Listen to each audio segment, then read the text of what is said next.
आप सुन रहे हैं के ढाका क्लासेस। आज हम एक बहुत ही दिलचस्प सफर पर निकल रहे हैं, राजस्थान के आर पार, मतलब जैसलमेर के सूखे टीलों से लेकर झालावाड़ की हरी भरी वादियों तक। और इस सफर में हमारा गाइड होगा यहाँ का मौसम और जलवायु। जी, हमारे पास जो ये नोट्स और नक्शे हैं, इनके मदद से हम ये समझने की कोशिश करेंगे कि कैसे हवा, पानी और तापमान मिलकर राजस्थान का, कह सकते हैं कि पूरा मिजाज तय करते हैं। बिल्कुल, यहाँ के लोगों के रहन सहन से लेकर उनके खान पान तक सब कुछ। तो चलिए शुरू करते हैं। तो सबसे पहले एक बहुत ही बुनियादी सवाल। हम अक्सर मौसम और जलवायु शब्दों का इस्तेमाल एक दूसरे की जगह कर देते हैं, पर इनमें एक बहुत बड़ा फर्क है ना? हाँ, बिल्कुल। इसे ऐसे समझिए कि मौसम आज की खबर है और जलवायु किसी व्यक्ति की, कह लीजिए, पूरी जीवनी है। वाह, ये बढ़िया तरीका समझाने का। मौसम मतलब आज धूप है या बादल, अगले 2-4 दिन बारिश होगी या नहीं, ये बहुत छोटी अवधि का हाल है। अच्छा, लेकिन जब हम इसी तरह के मौसम का एक लंबा पैटर्न देखते हैं, मान लीजिए पिछले 30 या 40 सालों का औसत निकालते हैं, तो हमें उस जगह की जलवायु पता चलती है। मतलब उस जगह का असली मिजाज कैसा है। हाँ आमतौर पर गर्म, ठंडा या सूखा। जी, और ये 30 वर्ष का औसत ये परीक्षा के लिए एक महत्वपूर्ण तथ्य भी है। ठीक है, तो ये तो हुई परिभाषा। अब राजस्थान की जलवायु की पहचान दुनिया के नक्शे पर कहाँ से शुरू होती है? इसकी पहचान शुरू होती है ग्लोब पर इसकी लोकेशन से।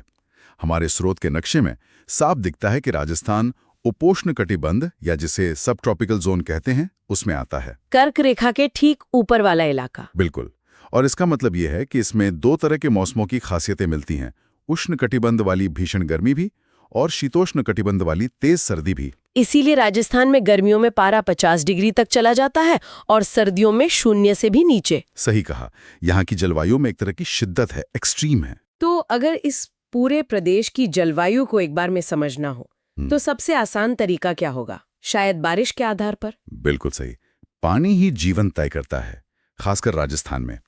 अगर हम राजस्थान के नक्शे को देखें और पश्चिम से पूर्व की तरफ चलें, तो हमें 5 अलग अलग मौसम के रंग दिखेंगे। अच्छा। सबसे पश्चिम में है शुष्क प्रदेश, मतलब जैसलमेर, बीकानेर का वो इलाका।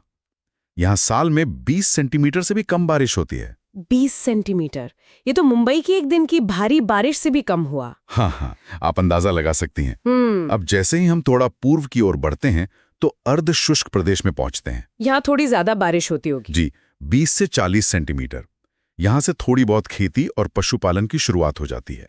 फिर आती है राजस्थान की रीढ़ की हड्डी, अरावली पर्वतमाला। ठीक है। इसके आसपास का इलाका उप आर्द्र कहलाता है, जहाँ 40 से 60 सेंटीमीटर बारिश होती है। और जैसे ही हम अरावली को पार करके पूर्वी मैदानों में पहुंचते हैं, तो आर्द्र प्रदेश शुरू हो जाता है, जहाँ 60 से 80 सेंटीमीटर बारिश होती है और यहाँ से राजस्थान का वो हरा भरा रूप दिखने लगता है। बिल्कुल, और इस सफर का अंत होता है दक्षिण पूर्वी कोने में, झालावाड़ और बांसवाड़ा का अति आर्द्र प्रदेश। यहाँ तो बहुत ज्यादा बारिश होती होगी। 80 से 120 सेंटीमीटर तक। घने जंगल, नदियां, झरने, इसे देखकर कोई कह ही नहीं सकता कि ये उसी राजस्थान का हिस्सा है जहां सम के टीले हैं। कमाल है। मतलब ये पश्चिम से पूर्व का सफर असल में सूखे से हरियाली का सफर है। बिल्कुल। ये तो एक सामान्य वर्गीकरण हुआ, लेकिन मैंने सुना है कि वैज्ञानिकों ने इसे और भी गहराई से बांटा है, खासकर एक जर्मन वैज्ञानिक व्लादिमीर कोपेन ने। उनका वर्गीकरण तो परीक्षाओं में बहुत पूछा जाता है। ऐसा क्या खास था उसमें? कोपेन का तरीका बहुत दिलचस्प था। उन्होंने कहा कि किसी जगह की जलवायु को समझना है तो वहां की प्राकृतिक वनस्पति को देखो, पेड़ पौधों को। हाँ, क्योंकि पेड़ पौधे मौसम के 30-40 साल की औसत स्थिति के हिसाब से ही पनपते हैं। तो उन्होंने वनस्पति को आधार बनाकर साथ में तापमान और वर्षा को जोड़कर राजस्थान को 4 मुख्य जलवायु प्रदेशों में बांटा। अच्छा, तो पेड़ पौधों से जलवायु का पता लगाना। चलिए, तो कोपेन के चश्मे से राजस्थान को देखते हैं। पहला प्रदेश कौन सा है? पहला है AW, जिसे कहते हैं उष्णकटिबंधीय आर्द्र जलवायु।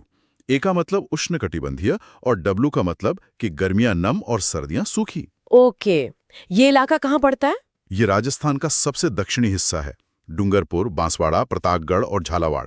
यहाँ सवाना घास के मैदानों जैसी वनस्पति मिलती है, मतलब घनी घास और बड़े बड़े पेड़। ठीक है, तो AW मतलब दक्षिण का हरा भरा राजस्थान। अब दूसरे छोर पर चलते हैं, एकदम सूखे पश्चिमी इलाके में। वो है BHW। ये कोड देखने में थोड़ा मुश्किल लगता है, पर इसका मतलब बहुत सीधा है। B मतलब सूखा प्रदेश, W मतलब मरुस्थल और H मतलब गर्म। गर्म, शुष्क मरुस्थलीय प्रदेश। इसमें जैसलमेर, पश्चिमी बीकानेर और गंगानगर का दक्षिणी हिस्सा आता है। यहाँ कंटीली झाड़ियाँ मिलती हैं जिन्हें हम ज़ीरोफाइट कहते हैं। ज़ीरोफाइट मतलब ऐसे पौधे जो बहुत कम पानी में जिंदा रहने के लिए बने हैं। बिल्कुल। कैर, खेजड़ी, थौर, ये सब ज़ीरोफाइट हैं। ये प्रकृति के असली सर्वाइवल हैं। अब यहाँ एक मज़ेदार बात है।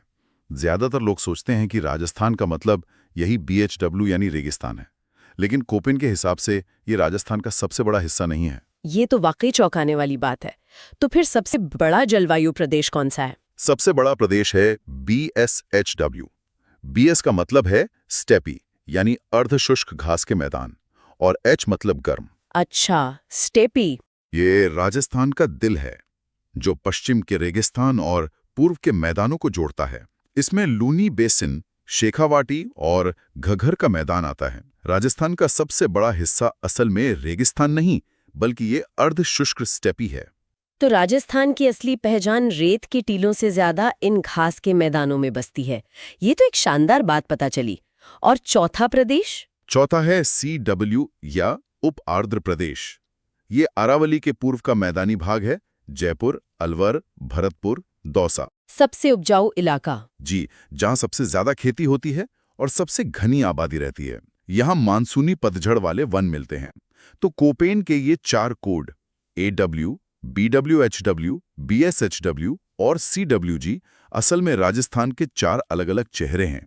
तो कोपेन का वर्गीकरण ही सबसे महत्वपूर्ण है, क्या कोई और भी तरीके हैं? हाँ, कुछ और भी हैं, जैसे ट्रिवार्था और थॉर्नथ्वेट, पर वो काफी हद तक कोपेन से मिलते जुलते हैं या फिर थोड़े ज्यादा जटिल हैं। देखिए, के ढाका क्लासेस के नोट्स में भी साफ है कि प्रतियोगी परीक्षाओं के लिए कोपेन ही सबसे महत्वपूर्ण है। ठीक है, मतलब निचोड़ एक ही है। निचोड़ एक ही है कि पश्चिम से पूर्व की ओर जाने पर सूखा कम होता है और हरियाली बढ़ती है। समझ गई। अब जलवायु के इन बड़े बड़े वर्गीकरणों से उतरकर जमीनी हकीकत पर आते हैं, ऋतुओं पर। गर्मी की बात करें तो राजस्थान की गर्मी सिर्फ तापमान नहीं है, यहाँ की हवाओं की भी अपनी एक कहानी है। मैंने लू, आंधी और भभूलिया के बारे में सुना है। हाँ, ये तीनों गर्मी के मौसम के 3 अलग-अलग किरदार हैं। लू तो आप जानते ही हैं, खलनायक है। गरम, सूखी और जानलेवा हवा। और आंधी? आंधी यानी धूल भरी आंधी थोड़ी अलग है। वो भले ही धूल उड़ाती है, पर अपने साथ थोड़ी नमी और ठंडक भी लाती है। तापमान अचानक गिर जाता है। श्री गंगानगर में तो महीने में 27 दिन तक आंधियां चलती हैं। बाप रे। और ये भभूलिया, नाम बड़ा मजेदार है। भभूलिया एक छोटा सा बवंडर होता है, रेत का घूमता हुआ स्तंभ। ये तब बनता है जब जमीन बहुत ज्यादा गर्म हो जाती है। ये कहाँ देखने को मिलता है? ज्यादातर बीकानेर के आसपास। ये खतरनाक, कम और देखने में आश्चर्यजनक ज्यादा लगता है। अच्छा, तापमान के कुछ रिकॉर्ड भी बड़े दिलचस्प हैं। जैसे सबसे गर्म जिला चूरू है, पर सबसे गर्म जगह जोधपुर का फलोदी। ऐसा क्यों? ये स्थानीय भूगोल के कारण होता है। चूरू में गर्मी और सर्दी दोनों में तापमान चरम पर होता है, लेकिन फलोदी की लोकेशन और पथरीली जमीन उसे गर्मियों में और भी गर्म बना देती है। और जैसलमेर का रिकॉर्ड दैनिक तापांतर में है। जी, यानी दिन और रात के तापमान में सबसे ज्यादा अंतर। रेगिस्तान की रेत दिन में आग की तरह तपती है और रात में उतनी ही तेजी से ठंडी हो जाती है। अविश्वसनीय है। अब आते हैं उस विषय पर जिसका पूरे राजस्थान को इंतजार रहता है, मानसून। मानसून, ये शब्द अरबी के मौसम से आया है। और ये राजस्थान तक पहुंचने में कितना समय लेता है? देखिए, भारत में मानसून 1 जून को केरल के तट पर दस्तक देता है। वहां से सफर करते करते लगभग 25 जून तक ये बांसवाड़ा के रास्ते राजस्थान में प्रवेश करता है। लेकिन यहाँ कहानी में एक ट्विस्ट है ना? जी, राजस्थान में मानसून की 2 शाखाएं आती हैं और दोनों का बर्ताव बिल्कुल अलग है। 2 शाखाएं? पहली है अरब सागर की शाखा। ये गुजरात के रास्ते सबसे पहले राजस्थान पहुंचती है, लेकिन ये राजस्थान के लिए एक धोखेबाज मेहमान की तरह है। धोखेबाज मेहमान मतलब आती तो है, पर बिना कुछ दिए आगे निकल जाती है। 1 मिनट, ये बात मुझे हमेशा से अजीब लगी है। मतलब मानसून के बादल ठीक ऊपर से गुजर रहे हैं, पर बरस नहीं रहे। ऐसा क्यों? आपने बिल्कुल सही नस पकड़ी है। वो क्या है ना, अरावली पर्वतमाला की दिशा दक्षिण पश्चिम से उत्तर पूर्व की ओर है, और हवाएं भी उसी दिशा में चलती हैं। बिल्कुल। तो ये हवाएं अरावली से टकराने की बजाय उसके समानांतर बगल से होकर निकल जाती हैं, सीधे हिमालय की ओर। अरावली उन्हें रोक ही नहीं पाती। तो फिर राजस्थान की प्यास कौन बुझाता है? वो है दूसरी शाखा, बंगाल की खाड़ी की शाखा, ये एक लंबा सफर तय करके आती है। पूरब से? जी, और जब ये पूर्व से राजस्थान में दाखिल होती है तो अरावली इसके रास्ते में एक दीवार की तरह खड़ा हो जाता है। अच्छा, तो वो इन्हें रोक लेता है? हाँ, अरावली इन मानसूनी हवाओं को रोककर ऊपर उठने पर मजबूर करता है, जिससे वो ठंडी होती हैं और पूर्वी और दक्षिणी राजस्थान में जम के बरसती हैं। इन्हीं हवाओं को स्थानीय लोग प्यार से पुरवाई कहते हैं। तो असल हीरो पुरवाई है। अब अगर हम आंकड़ों की बात करें तो बारिश के मामले में कितनी विविधता है राजस्थान में? जमीन आसमान का फर्क है। पूरे राजस्थान की औसत बारिश है लगभग 57.5 सेंटीमीटर। ठीक है। लेकिन झालावाड़ जिले में 100 सेंटीमीटर से ज्यादा बारिश होती है, और वहीं पास में माउंट आबू में 150 सेंटीमीटर तक। 150 सेंटीमीटर? ये तो राजस्थान का चेरापूंजी हुआ, कह सकते हैं।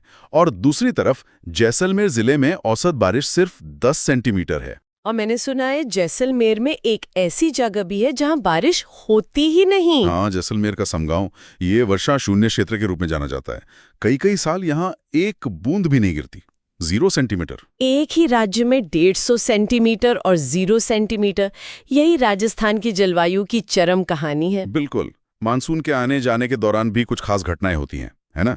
जैसे मानसून प्रस्फोट। जी। मानसून प्रस्फोट का मतलब है मानसून की धमाकेदार शुरुआत, जब कई दिनों तक लगातार मूसलाधार बारिश होती है। फिर कुछ समय बाद मानसून प्रतिच्छेदन या ब्रेक आता है, जब बारिश रुक जाती है। हाँ, हफ्तों तक सूखा दौर। ये किसानों के लिए बहुत चिंता का समय होता है। और फिर अक्टूबर के आसपास मानसून लौटने लगता है। और लौटते मानसून के समय एक अजीब सी उमस भरी गर्मी होती है, उसका भी कोई खास नाम है? उसे कार्तिक हीट या अक्टूबर हीट कहते हैं।